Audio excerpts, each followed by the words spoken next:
The final award of the evening. Please welcome Safe Horizons Director of Legal Services for our Immigration Law Project, Evangeline Chan.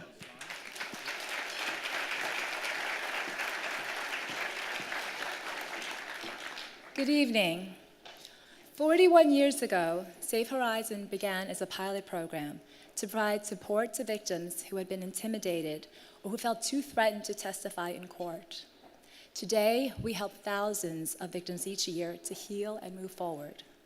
We still provide a safe place for witnesses in court so that they won't be intimidated when testifying or seeking orders of protection. And as you've heard tonight, we do so much more. But in the last couple of years, victims no longer feel safe asking for help because they're afraid. As director of Safe Horizons Immigration Law Project, I have witnessed an increase in the fear and anxiety among some of our immigrant clients because of the change in policies coming out of Washington. Clients in our domestic violence shelters, our child advocacy centers, and our crime victim assistance program have told us that they are too afraid to enter government buildings, to obtain an order of protection, seek custody or support for their children, to report a crime because they fear they will be detained. All survivors of crime who turn to Safe Horizon for help deserve to be able to access justice. No one should live a life in fear. Despite immense challenges, we continue to advocate for survivors of violence regardless of their immigration status. Thank you.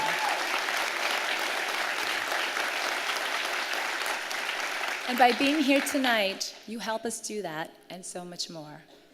And we are incredibly proud to be able to honor a woman who has risen above the noise in support of survivors, immigrants, and issues that impact the lives of so many. You may know her from her many television and film roles.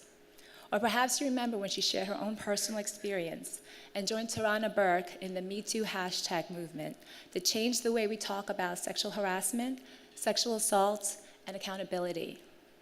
Maybe you noticed when she was attending the Dr. Christine Blasey Ford hearings. Or perhaps you recognized her at the southern border, demanding action to stop family separations, detention of immigrants and their children. I remember her as one of the few influential voices in the 11th hour who called on New York State legislators to continue funding to provide free legal lawyers for immigrants in detention.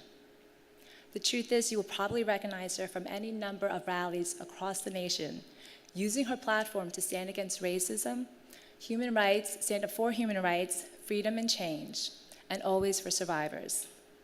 She is so many things: an actress, a producer, a mom, an activist, an advocate. She's from my hometown of Bensonhurst, Brooklyn.